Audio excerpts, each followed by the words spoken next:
If it works online, let's deliver it in store, but a really different way to make sure that there's two conversations going on and two kind of triggers to purchase in different spaces. It's a bit of a treasure trove in terms of understanding more about our customers. I have never felt so empowered to make decisions, and I've never felt so empowered to fail spectacularly, but just keep going.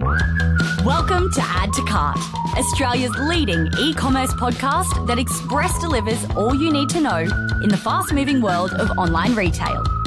Here's your host, Bushy.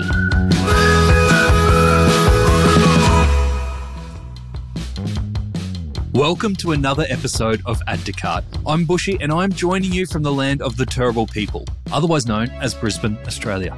On Add to Cart, we welcome everyone to share and listen to e-commerce stories. The more diverse, the better. I want to especially welcome the traditional owners and the original storytellers of the land that we are on, our Indigenous and Torres Strait Islander listeners, to join us in our e-commerce conversations and our community.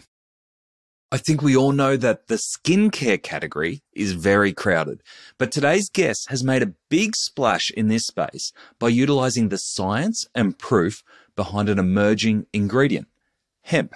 As we know now, hemp is used to make a whole range of products, including rope, clothing, paper, biofuel, and now skincare. But the origin story behind this brand is fascinating because it wasn't developed in a science lab or found on an overseas trend mission. It was a recommendation from their founder's beauty therapist, mum. Hey Bud creates skincare products that deliver premium products combining nature and science. Started by three friends in 2019, the brand now has a global customer base in over 90 countries. Today, their head of marketing, Hannah Neumann, joins us to share the Hey Bud skincare and give us a bit of insight into how the brand has been so successful in such a short amount of time. Hannah's background has been as part of marketing teams such as Styletread and L'Oreal before joining Hey Bud in 2022. In this chat, Hannah shares how Hey Bud focuses on creating comprehensive product pages that prioritize customer questions and really go deep with information that go beyond most product pages. She also talks about how they've blended science and fun to craft their distinct tone of voice, and tells us about their impressive track record in pursuing experimental activations. Swiftie fans might be very familiar with this one in particular. Now, if you want to experience firsthand what hemp can do for you and for your skin, listeners can get 20% off Hey Bud products as a gift from Hannah. Stay tuned for the code at the end of the chat. So, thanks to our partners, Shopify Plus and Deliver in Person, here's our conversation with Hannah Neumann, Head of Marketing at Hey Bud. Hannah, welcome to Add to Cart. Thank you. Very happy to be here today. So good to have you here. I think our listeners will get sick of hearing it, but I've just come back from holidays and we were talking about that. And then you were like, oh yeah, I've just been in Europe for a month. I was like, oh, your holiday trumps mine. It's definitely that time of year, though. I think I'm staring out at a cold, rainy Melbourne day today. So I think you can't really blame people for trying to escape a little bit this time of year. Well done for coming back from Europe. I am still a little bit jet lagged, so hopefully this flows nice and well. And if I get a little bit stumped, give me a second and I think I'll catch up in a sec. No, like that's the good stuff. It's like that Hot Wings. You know that YouTube show, The Hot Wings, where they interview celebrities and as like the wings get hotter, they give the more delirious answers and the more honest answers. I should just get people as they come off planes. So I get like the tired answers that are like the honest ones. All right, let's take it from the top. So, Hey Bud, an amazing story so far. For those who haven't heard about Hey Bud, started by three 20-something-year-old guys, skincare brand. So, shout out to Alex, Fidel, and Ollie. What makes Hey Bud unique in what I can imagine is a very crowded market? Yeah, and I think as any beauty guest that you may have had on here would tell you, and I'm sure anyone thinks their industry is as well too, but that beauty space, I think in the last 5 and really 10 years as well too, that COVID impact on it, absolutely massive. And when we think about the market as well too, the independent beauty brands that are kind of launching every week, there's a lot of them out there, unfortunately as well, a lot that have a quick rise and a quick fall, but definitely it is really tough to stand out in that space at the moment. When I think about Hey Bud in that term, what makes us unique? What a multifaceted question. But when I break it down, I think it actually kind of comes back to who we are and where we started as a brand. And as you said, kind of shout out to the three guys as well too. Take it back to kind of the founding story of Hey Bud. And we start off with Alex and Fido in their teenage years. So both of them suffered through teenage acne. Now, anyone who's been impacted by teenage acne, what you find is there is such a strong kind of emotional element to it. It affects confidence, not only for the teenagers themselves, but of course the people purchasing the products from them as well. So their parents around them, or of course guardians as well too. And Alex, unfortunately, definitely got hit with that in his teenage years, quite a lot of teenage acne. And interestingly, Fidel's mum is a beauty therapist of 20 plus years. And so was kind of seeking better solutions out there for acne. You know, you walk into the shelves at that point in time and it's all chemical based. It's all classic kind of legacy style brands that haven't really been innovated for at that point, even 10, 15 years, and kind of still the same out there. And she actually imported some hemp seed oil in from the US. It wasn't really readily available in Australia just yet. What year are we talking here? This is kind of teenage years. So this is kind of the beginning provisions of Hey Bud. The brand is now 4 years old itself. But this was probably quite a few years before that kind of kicking it off. But actually then what she did is combine that with some really fantastic acne-based products. So think like Cal and Clay. So, you know, Clay acne masks. They're in market at the moment. But again, we're going a bit skincare 101 to kick off here. But yeah, really drying out the skin and that kind of thing. What you need is a bit of moisture at the end. And that's exactly what hemp seed oil did. So Hey Bud is actually founded from a really authentic kind of emotional connection as part of that. And I think what's really exciting is about the next stages of that is then actually putting that to production. They produced 500 hemp clay masks for the first run, sold out almost instantly. And then here we are 4 years later. And what you have now is we have over 16 plus products. We have a very strong NPD program as well too that's going to extend that quite soon as well, making sure that we're catering for that acne market. Now, all of that authenticity actually builds to who we are as a brand. We're here for our customer. We're here for our community as well too. And I think when you look at the skincare shelves, whether it's in market or you jump online and kind of just search skincare on Google, which is a minefield, what you find is a lot of big brands, not a lot of realness to it, and definitely a lot of layers where there's no kind of story or connection behind the brand from the people who are behind it. And I think that definitely shows through as well at the end. Yes. Okay. Lot to unpack there. The irony is I was an acne teen as well. And my wife and I were actually having this conversation the other week. I was like, I'm so glad that when our kids, because they're 8 and 9 at the moment, I'm like, so glad that by the time they're teenagers, if they inherit my bad skin, they are going to have so many more options available than what was out there 30 years ago, right? Like, it's amazing that there's so many more options available. And the irony wasn't lost on me that before our chat, I had like a little pimple pop up on my cheek. And I'm like, oh my God, of all the episodes, it had to be this one. Well, don't worry. I've got something for that if you need it. No, completely agree with you there as well. And I think that's where it came from, is the proactive, the bleach towels, all of that kind of stuff. You know, it comes from mother's love at the end of the day around there had to be a better solution out there. And the great news is there is. And that's what we're kind of building to as well, too, is making sure we have that accessibility for our community. And again, that real and really authentic way as well. Yeah, makes a lot of sense. So looking at it from the outside, I look at the product and I go, oh, hemp is the differentiator. And I've got a feeling we're going to go a lot deeper than that today. But tell me about hemp. Is it still a differentiator in beauty, or is it kind of a common product and ingredient now, and you need to that can't be a key message? Yeah, and absolutely. Let's talk hemp, and I will try and keep it surface level. I think what's really funny when you get to know me is where I'm at, I'm 100% in. And so my learning on hemp in terms of skincare and kind of the science behind it in the last 2 odd years, again, it's such a great ingredient. So when we actually break it down, we look at hemp in market in the skincare space. I think it's really important to recognize we're never the first. Anyone who comes in and says, I'm the first person to ever do this ever, a little bit delusional and probably needs a bit of a reality check.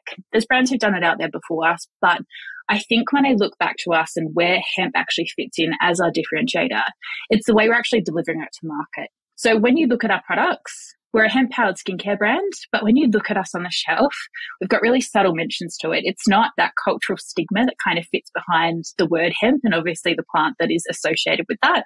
where we have hemp as our key differentiator, our key USP at the end of the day, it's created and formulated with incredible actives in the skincare space to actually make sure people are getting what they need.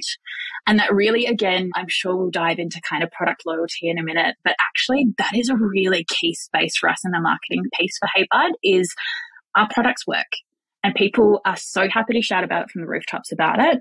And it's actually kind of pulling it all back in together there. And hemp is the really tempo of everything that we do.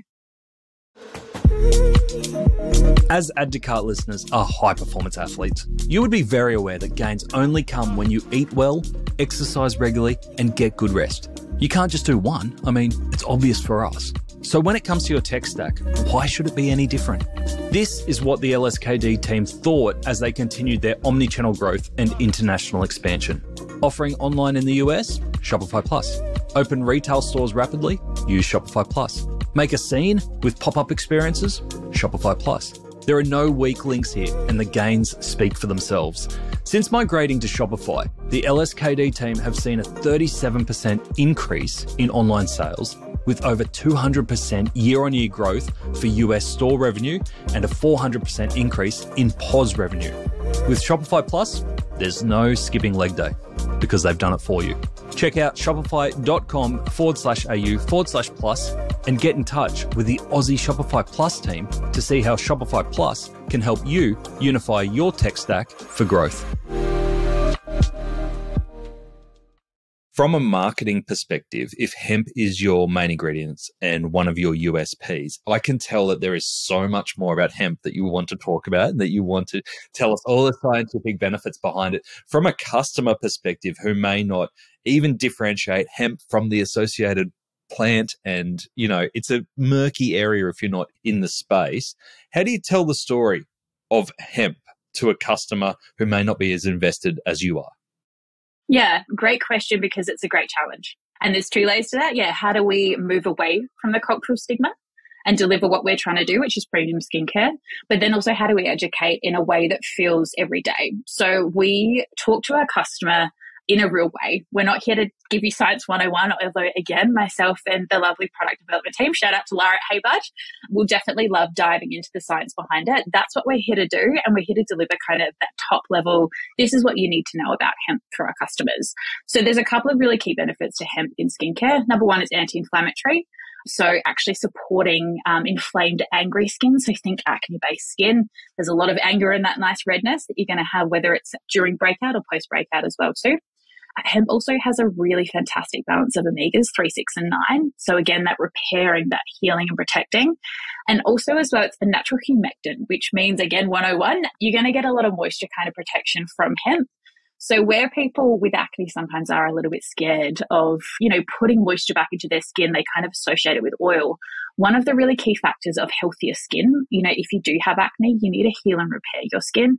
You actually do need a little bit of the right kind of moisture that's really light, I would say, to actually get in there and help repair and kind of do that long-term healing that the skin actually needs underneath.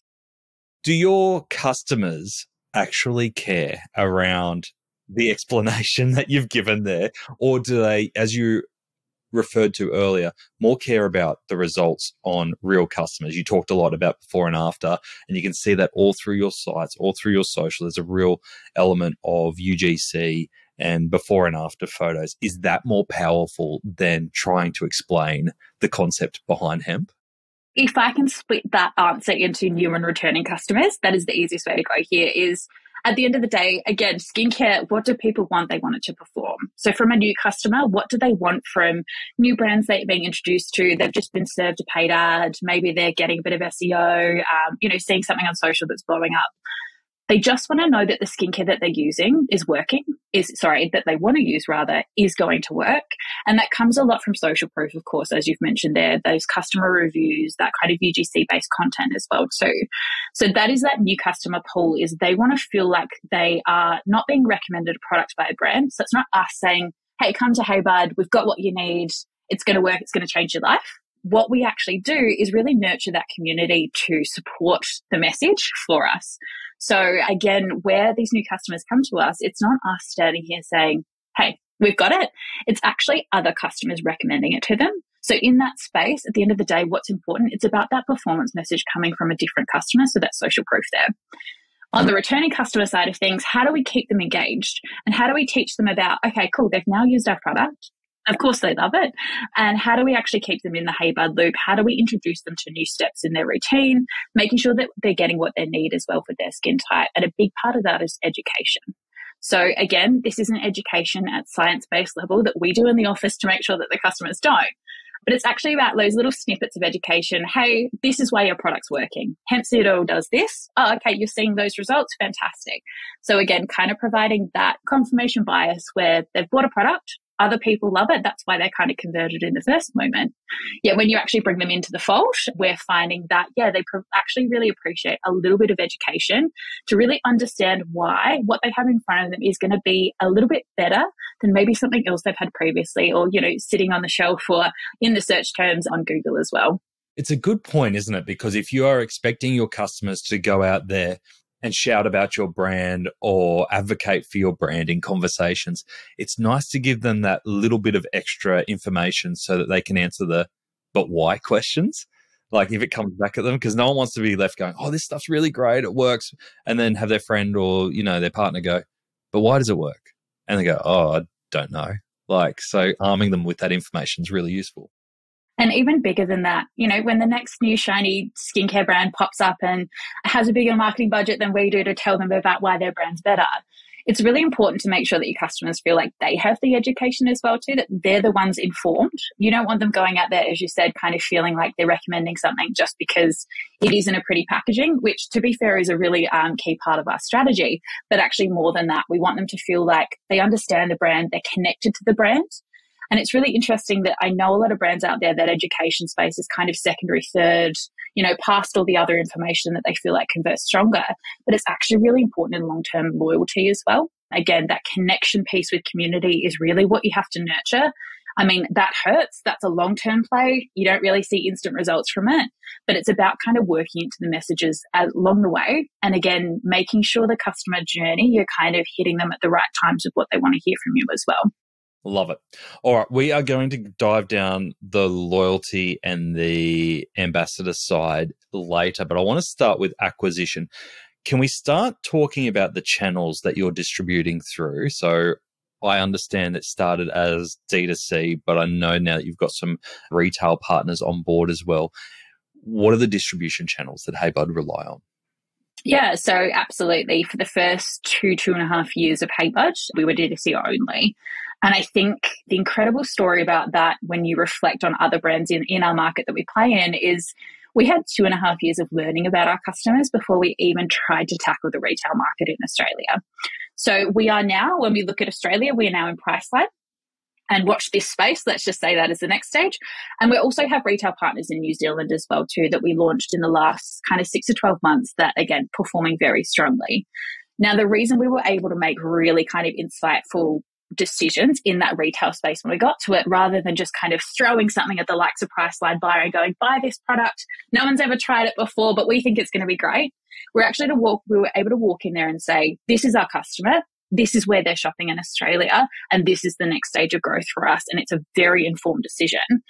And I think when you think about the buyers, again, think about how saturated this indie beauty space is, how many brands are be coming to them weekly saying, hey, put us on the shelf, and not really understanding what that entails. I think the reason we've been so successful in the retail space, specifically in Australia, that's been running a little bit longer now, is because we're able to actually make really informed decisions based on the fact that we have the D2C space. So we have this first-hand customer data that we're able to go, what do they like? How do they operate? What are they clicking on? What are they not listening to? Where are the challenges that we need to answer before we actually get to the next stage, whether it's product, brand, routine, all of the above. It's a bit of a treasure trove in terms of understanding more about our customers, and actually really fuels the way that we're able to grow faster as well too as a business, is because we know what they want from us through that D2C space, but are able to actually execute it across all channels that we operate under. And did you notice when you launched into retail for the first time, the impact immediately on the digital or the D2C channel? You are naturally going to see a little bit of a bump when you start shifting your messages away from, hey, buy it online, to, hey, you're actually now available to walk down to your local price line, pop in at lunchtime and grab it. But I think what's been really interesting from our side of things is the retail kind of expansion that HeyBud is under at the moment. It's about accessibility for our customers. So if we flick back to our customer journey now, what do we want our customers to actually, how can they access HeyBud? We like to think of it, of course, we want them shopping on the D2C. We'd love them to be subscribing as well too. Skincare is a beautiful space of subscription, of course. You're using it every day, it's running out within a month, 2 months, depending on the product. However, maybe they have a friend stay over and they use too much of their cleanser. Now their, subscription's out of whack. We want them to be able to walk down into their local price line on their lunch break from work, pick up the cleanser, probably pick up another product from HeyBud as well too while they're there, and actually get what they need in all points of that customer journey as well too, again, with accessibility. Yeah, that makes a lot of sense. Interesting thing about HeyBud, and you alluded to it earlier, is that your branding, and that comes through on your packaging, is relatively simple. It's beautiful, but it's simple, right? It seems to be one color, one typeface. It's that very minimalist style. When we were chatting to the team at NatPat, who do the stickers for mosquitoes and anxiety and everything like that, as they expanded into the US, into Target and the rest, they had to actually redesign a lot of their packaging because the story that they were telling online was enough that their packaging didn't have to do a lot of heavy lifting in store. But when it was in store, seen by itself, they had to actually change a lot of the messaging on the packaging without that digital context behind it. Have you had to do anything to the packaging to make it really stand out and also be self-explanatory in a retail-only environment? There's probably two parts to that. And I think if we start with the classic kind of HeyBud range, so think about your classic skincare that we've had for a little while. Again, the best-selling clay mask, our cleanser, our moisturizer, if we kind of zone down on those three. What you will see in store is a beautiful, clean, absolute frontage, as you've mentioned there. And we have a really strong reason behind that in the market that we play in. It's all about that human psychology. And for those of you who don't love this side of things, tune away now. But when we look at the market for skincare, when we look at the premium brands that are really kind of out there pushing that premium message, their packaging is minimalistic, it's simple, it's one color, it's not glaringly kind of outlandish in terms of the saturation of the color as well too. There's a lot of science behind the way that it's presented.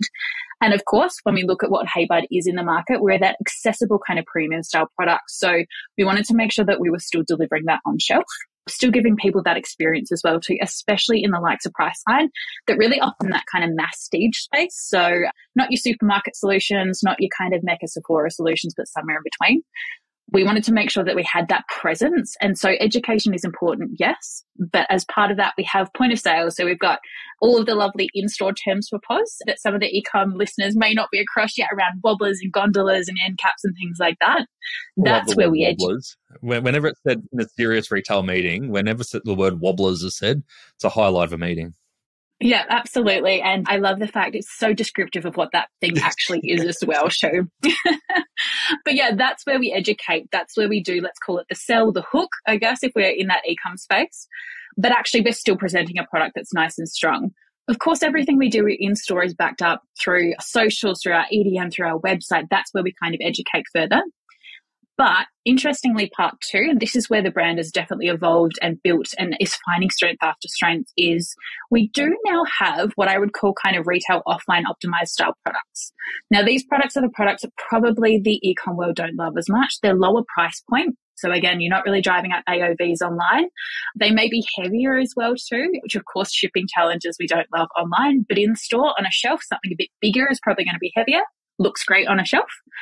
So that's where we actually start playing into thinking, hey, if this product is truly optimized for offline, how do we actually, again, support that kind of education on shelf?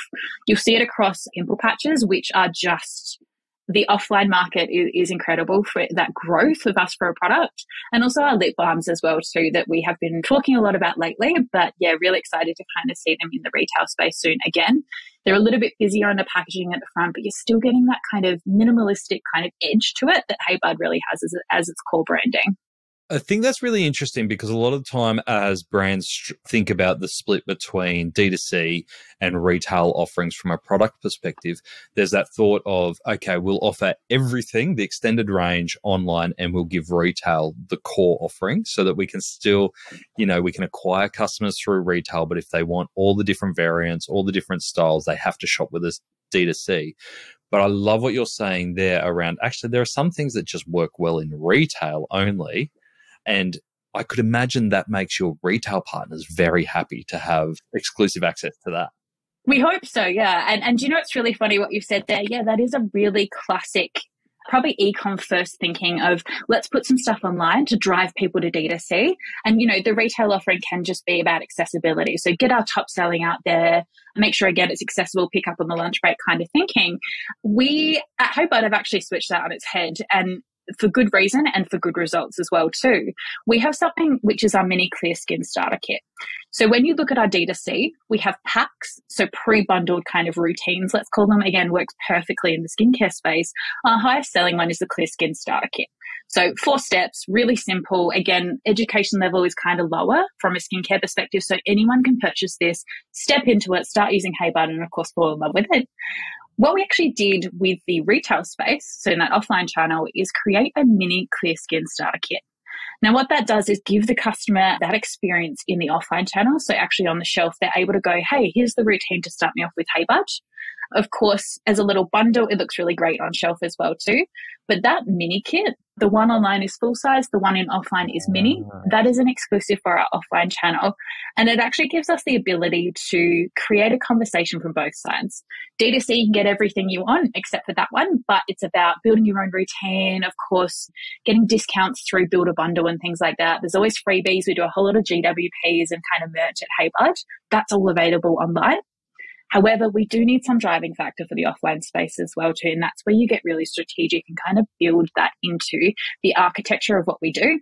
If it works online, let's deliver it in store, but a really different way to make sure that there's 2 conversations going on and 2 kind of triggers to purchase in different spaces.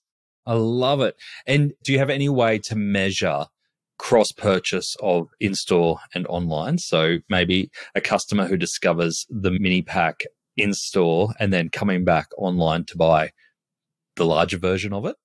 And you know what? This is, as an e-com first person as well too, as part of this, it is challenging because what do we have access to online? Anything and every piece of data that we have time to find. So how did this person get to us the first time? How did they come back the second time? What are they buying? What are they not? What dropped off? Et cetera, et cetera. And you can dive down and honestly, like sometimes even getting at a customer level, when those really high purchases, like diving in and understanding how they operate is so fascinating. Flick to the retailer side of things, and the availability of data is really challenging. So it's a really traditional market, that retail offline space. Again, your big players in Australia, obviously looking at the likes of Priceline, Chemist Warehouse, and then of course the more premium end, we're going Mecca and Sephora. Now, they have access to incredible amounts of data. You look at the loyalty programs they've run for years and years since they started, and they have it all in the back end. Of course, not as readily available from a brand side of things. Do they give you access to any of that? There are ways to purchase into data for different retailers, but purchase is the key word there. And I think where we find our data for that offline space is more about looking at total market data. So, of course, we understand sales of products that are doing well. Of course, as part of that, ours as well, what's performing, what's not.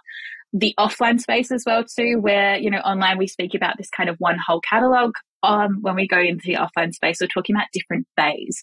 So in skincare, there's the mass bay, there's the natural bay, there's the acne bay. It's actually broken down to that level. So where the customer journey online is so easy to track, in the retailer space, you have to get really savvy about how you're finding your insights, how you're making your decisions as part of that, and also how you're looking forward. So, forecasting on the data that you're seeing, those little tweaks and changes in the offline market, they're harder to spot. But definitely as a business, if that's where your focus is, you want to grow, build, maybe launch new products, that's where your real focus needs to be, is what does the market actually want next? And understanding that from both the D2C side of things, again, which is a little bit easier, even bringing in the kind of more market insights from online, but actually getting really smart about how you're looking at that offline space and the data that is available to you. Yep.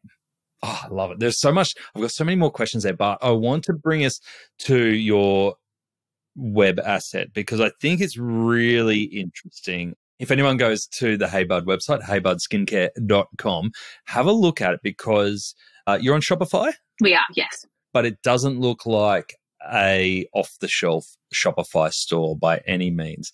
Really unique homepage and product pages specifically. The homepage, I want to start there because it is very visual. It's almost like you've got a full page takeover as the starting point of the homepage rather than the traditional banner, carousel, proof point. It's very large image in your face. How did you land upon that as one of your most central pieces of real estate? How did you land upon that design, which kind of breaks the mold from a lot of other e-commerce sites? Yeah, for sure. And I think this is the homepage I can't take much credit for because, again, stepping back into where HeyBud started, we ran D2C for about 2 years before we really kicked off anything. And what we had during that time was, of course, 3 incredibly passionate founders who know the D2C and kind of e-com space back to front. And so, of course, there was an incredible amount of kind of testing, going back and forth, doing all those A/Bs and things like that to find what worked for our customer. And I think when you look at our homepage at the moment, again, that above the fold, it's one image, especially when you jump on mobile with just hey, this is what we do and shop now. When you actually look at the images as part of that, it's exactly what we're telling our customers throughout the journey to get them there. So if we kind of pull out, let's say pull out the paid media channel, in our ads for paid, you're going to see a lot of customer reviews. You're going to see a lot of UGC. You're going to see a lot of people recommending HeyBud. Now, when they click through, great, they're kind of like, oh, that looks exciting. I'm going to see what this brand is all about. The first thing they land on is a page that says, hey, here's a whole lot of images of people. It's where you've just come from. Again, it's what we're telling you we're delivering. We're telling you as well, too, about a couple of key concerns as part of that. So whether it's acne, whether it's, breakout prone skin, they're all kind of within that top of the fold messaging. And then, of course, as any good homepage has, there's a big fat CTA sitting there as well, too, to make sure that they actually get to the collections page. But innately, it is actually kind of balanced back into who we are as a brand. But bigger than that, it's actually the customer journey. What did we tell them we were going to deliver them? They land on the website, and that is the first thing that we absolutely serve them. That's cool. So it's been there for a while. Are you still doing regular A/B testing, heat map testing, UX testing on those key assets? Yeah. And do you know what's interesting is, of course, every time we launch NPD, we're running a whole lot of, all of our channels are firing for that NPD. So, of course, that banner will change.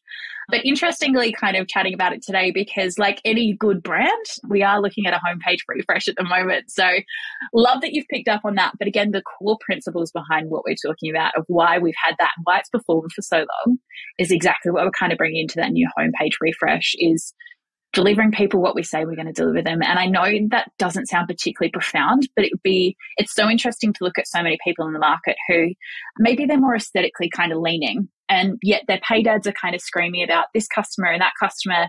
Then you get to their homepage and it's just a pretty picture of their product, which of course is probably a stunning marketing image that someone like me has gone, oh, I love that one. But it's actually not telling the story that you told them that they were going to get. And so as part of that, again, that switch off that happens beyond that is, it's kind of inevitable. I think story is a really good word for it, and especially when you go to your product pages, because they are intense product pages. Like there is a lot on those product pages.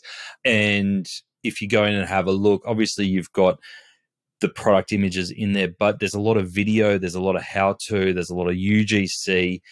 Are you ordering that in terms of priority? Because like you said, there is a kind of a formula that most e-commerce brands will use. Yours doesn't follow that necessarily. Are you doing that based on what you think the customer's user journey is rather than typical conversion kind of paths? And I mean, when you break that down, it actually comes back to what we were talking about previously, where we spent 2 years intently focused on our customer behavior. What are they asking us? What are they not? Essentially, the questions that you get asked by your customers, whether it's customer service, social media outreach, they are the questions that you're not answering through whatever you're delivering them. So if people are constantly asking, how do I work this into my routine? It's skincare, or how do I use this? How do I layer this? You haven't answered that question for them enough that they've actually reached out. And if one person has reached out, there's probably 20 people thinking it. And there's also probably 100 underneath that they don't even know that's the question that's actually roadblocking them, but that's the reason they're not purchasing at the moment. So pulling it back to that, what we actually have done, and when you look at our pages, absolutely, there's a lot of information on there, but we do operate in the skincare space. On the flip side, if we were in another really trending, of course, e-com space, let's say activewear, there's a new collection every month. There's a new color every month. The product catalog is really big. So again, volume of SKUs is large. We have a core range. And again, we have a whole lot of NPD that launches at appropriate times. But in general, we stick to a certain number. That gives us a chance to truly optimize those pages, understand how people shop them, how far do they scroll down? Again, what customer contacts are we getting? Where are they asking the questions? Even today, as we speak on our Instagram story, there's a question up about what do you want to know about? Is it an ingredient? Is it about a skincare routine? We consistently ask people that in the channels that we have access to and feed that back into the way we actually build the pages. It's not that we never want anyone to contact us, of course, but as part of that, that is kind of your success marker, is not only are people converting, but are those questions that they used to consistently ask you, have you already answered them? And again, what's the next one that you can actually jump on and fix as well? Yeah, I don't think customers will be unhappy with that. No one really wants to get on there and ask those questions of you. So if you're answering what's already out there, that's fantastic. I guess that's a bit of a luxury, isn't it? Like with the business model that you're in, that you have products that aren't seasonal, that aren't churning, that you can actually put effort into developing those product pages that will stick around over years. Yeah, for sure. And I think, especially when we review a brand like Hey Bud, we do have a very distinct tone of voice. We're a little bit cheeky. We're still that premium element, but we get to, I use the word play a lot. We get to play and have a bit of fun. And actually, again, the copywriting, the kind of making sure that it flows in that balance of science and kind of tone of voice is really challenging. It's one of those things where you think, oh, cool, a couple of paragraphs of copy, I'll just knock it off in a minute, or, send it off to some chat GPT somewhere and it'll solve the problem. So it takes a bit of investment in terms of, hey, is this actually worthwhile for us from time and obviously sometimes cost as well with third parties, but it actually has a clear purpose behind it as well. So again, it's building the brand. Brand builds loyalty at the end of the day. It's not necessarily the product or the promo that builds the loyalty. It's actually that brand building. And so investing back in that, step by step, we are very lucky in a space where we get to create product pages that we get to optimize time and time again. However, I like to think we take full advantage of that as well and kind of support the customer journey with that, making sure they're getting what they need at every stage. How was your last e-commerce delivery experience? Did your order arrive on time and undamaged? Or did it fail to fulfill expectations? If you are a high-value brand, just think about the low-value experiences in the last mile affecting your reputation. Delivered in full on time, or DIFOT if you're in a hurry, is a metric that matters for retailers and customers. Why? Because it shows whether deliveries are happening reliably and on time. Many Aussie retailers are settling for 70 to 80% DIFOT scores and dealing with a lot of unhappy customers. However, after partnering with Deliver in Person, experience-driven brands like Samsonite, The Party People and July see a consistent 99.6% DIFOT score. Don't settle for less. Make your last mile experience the first thing that customers remember. Learn more at deliverinperson.com. Have you been able to train up a GPT to get close to your tone of voice to be able to help you out? Now, we are a startup at our heart and core of what we do. So we do love any sort of new technology. ChatGPT is absolutely on my bookmarks. You can get it pretty close, is what I'm going to say. Absolutely, there's some incredible prompts that get saved and popped into a Notion board somewhere and kind of roll out every time we need it. It gets us 98% of the way, is what I'm going to say.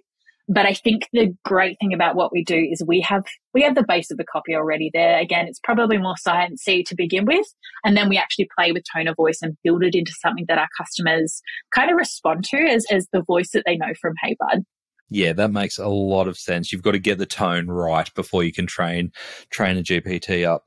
One of the quotes that I came across from you before interviewing was, big budgets make people lazy. I love that. And you did reference there that you still see yourselves as a startup. And I can see from the activity that you've done, you do a lot of non-traditional marketing and a lot of experimental stuff to try and stretch those budgets and to make noise and to get attention that the L'Oreals of the world might not be able to do or be willing to do. Tell us about some of your favorite activations that you've done recently. And do you know what? Genuinely love that quote. I think when you come into a space where the budgets are smaller, you are watching every dollar, you're checking the performance, and you're truly understanding more about maybe what you want rather than, even just in any big brand operating. Quite often, performance is really measured by a PowerPoint that gets delivered at the end of the quarter versus what we're doing here at HeyBud is we are just hyper-focused on growth. So making sure that every dollar spent actually has a purpose, has a reasoning, and hey, if it doesn't work, it's a learning and you just keep moving forward. So looking at that, I think some of my favorite HeyBud activations we've done are truly the ones that on formal budget sheets actually are zero cost. So I think a big one that will follow us around for quite a while is the Taylor Swift activation that we did earlier this year. So to give you a bit of behind the scenes behind that, we thought to ourselves, cool, Taylor Swift is coming to Australia. I have a feeling that's going to have an impact on the market. I think that was a pretty safe bet, that one. And I can guarantee that conversation happened around most brand tables, but it's what you do with it, right? And what you execute on that's important. And I think even bigger than that, that conversation happened for us, I'm going to say in July last year, before she actually came into the market. It was, I think, February, March. So we thought about it early. And the reason that we thought about it is when you have smaller budgets, one of the really fantastic strategies you can take is having a think about who is doing the hard work, doing the hard yards, and sometimes spending the money to actually bring your target market together at a location, in a space, in a community that you can actually then infiltrate and target. So that guerrilla style marketing at its core, where is everyone that you want to talk to going to be in the same place to make it efficient for you at the end of the day? So Taylor Swift, we, again, got onto it early. We decided, we had a few Swifties in the office as well too, which helps. But we decided to make HeyBud themed friendship bracelets as well too, obviously a really core part of what Taylor Swift community loves.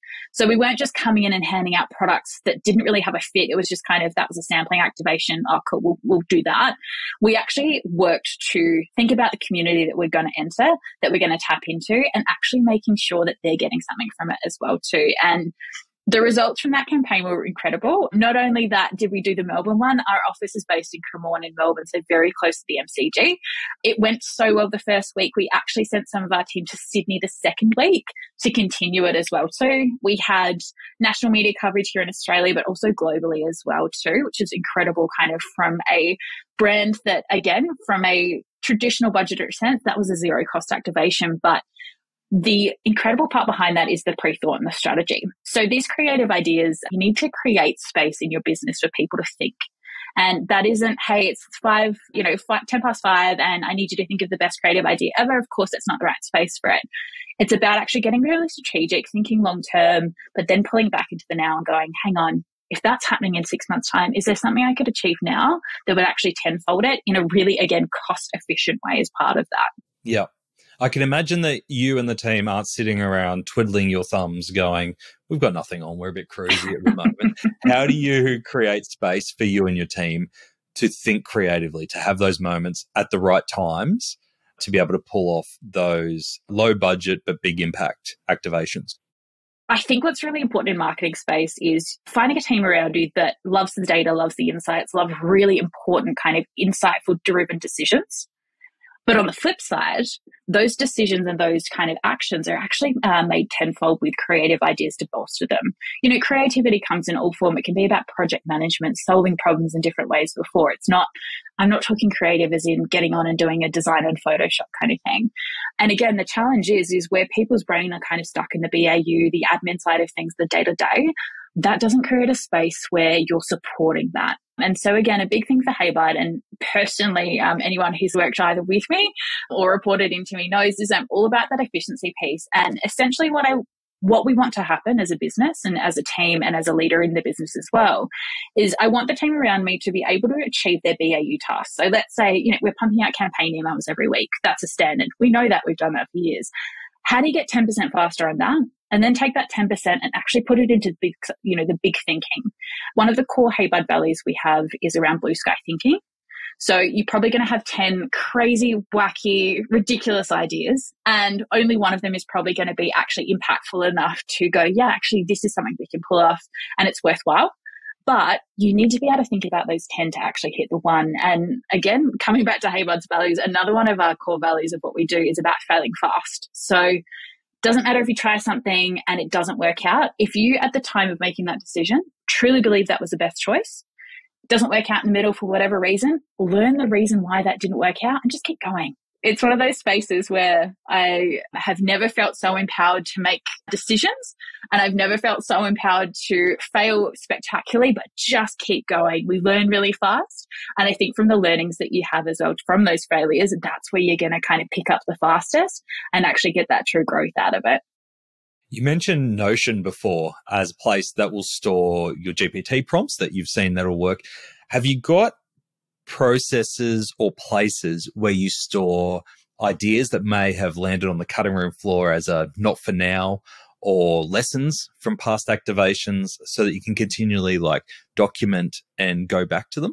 Now, I'd love to say I've just harped on about organization and all that stuff. Now, I have a personal Notion board sitting somewhere in there that just has a whole lot of one-liners of me at 3 and rolling over and going, wow, have we ever thought about, and I had one from this week that's gone in there that I've already kind of sent off and got it started as an idea, but that's probably how my brain thinks. And the interesting thing is that's how I operate in that space, in that creativity, wow, pull something out of the air and then think about it. I want the team to actually figure out their own process for that creativity space. I think it isn't one size fits all in there. If I tell them, here's a prescriptive path to find the big ideas, the blue sky thinking, that's not going to work for everyone. And I think, again, in a space where you're in a smaller business and there's less people, you need to be able to give them space in that creativity kind of area, let's call it, to actually figure out what works for them. And as long as the end result, we end up in the same critical path, the same process, the same platform, whether it's Notion or, the likes of Mondays and Trellos and things like that, that's okay. But to actually get there, that's the hardest bit. You've got to give people the space to find what works for them there. I love that advice. It actually echoes on from the conversation we had recently with Jesse Richardson, who, when I asked him the question around how do you get introverts to express their ideas and their ways of doing things, and he's like, well, it's not around sitting around a table and then going, oh, you've been quiet. Can you give us your opinion? It's about creating the right spaces and the right environments that work for them, because what works for them will be very different from anyone else. So being able to create those right ways of thinking for individuals is really important to get the best creative outputs. Yeah. And again, in that small business space where you have, under 20 people, under 30 people, the most important asset you can have sometimes is the team around you. And you hire people for particular reasons. There's something they see in them at the time when you go, right, that's what we need to bring into the business. And as part of that as well, as you said, give them the space and find the way that they tick, the way that they want to input as well too. And they might be that kind of person that, 9 a.m. the next day, you get this really lengthy email because their brain's been firing overnight. But in the meeting when there's kind of everyone sitting in there, everyone's drawing a blank, it's not just going to naturally spit out for them. So absolutely agree with that too. Hannah, great chat. Thank you so much. You've shared so much around the HeyBud story, the product, especially that omni-channel split. I'm keen to know more. What's coming up over the next 12 months? You've hinted at more retail expansion. What else is on the radar? What do we expect to see from HeyBud? Yeah, do you know what? That leans back into the lovely word that we love, which is growth. But I always like to split this into kind of this month, this year, and then kind of beyond. But this month, I think we've got an exciting time. We've got 2 new team members starting this month for HeyBud. So really kind of bolstering out where the opportunities lie in future for us. We're hiring in the spaces as well too. So I think that's a really exciting change for us as a business. Again, chasing the opportunity. When I think about this year again too, you've kind of hit it there around there's incredible opportunities to grow and continue that accessibility of our products for the Australian market and New Zealand market and beyond, of course. And then I think long-term for HeyBud, who do we want to be in the beauty space? I think it's really kind of doubling down, and as we continue to grow, absolutely still fire off those channels that are going to drive that end of the day revenue and, of course, customer acquisition. However, as part of that, definitely do that with that dose of realness that HeyBud does. I like to think no one else on the market can do it. I love it. Well, if you do all that, happy days. Happy days. Hannah, thank you so much for joining us on Add to Cart. If people want to know more about HeyBud or get in touch with you, what's the best way for them to do that? probably start with a little stalk on LinkedIn. And if you're Melbourne based as well too, if you ever see me at any marketing events, please come up and say hello. But of course, everything and anything that we do online is normally captured by our socials, both front of house stuff, all the pretty pictures, but a lot of the behind the scenes. And of course, feel free to connect as well. And kind of, we've got a couple of team members starting in the next week or so, but of course the founding team as well too. Always happy for a chat. Amazing. Hannah, thank you so much for joining us on Add to Cart. Thanks, Nathan. What an amazing story so far. I love the origin story there of the three 20-year-old gents starting this with inspiration from their mum. What an amazing story. And thank you to Hannah for giving listeners 20% off their first order of HeyBud products. If you're a new customer, use the code ATC_20, that's ATC_20 on your first order. Offer ends 31st of December. All right, there are many, many lessons out of that conversation with Hannah. Here are the three that I'm definitely going to be taking away with me. Number one, structured offline data. We talked a lot about the omni-channel presence that HeyBud have and how they are trying to understand their customer behavior.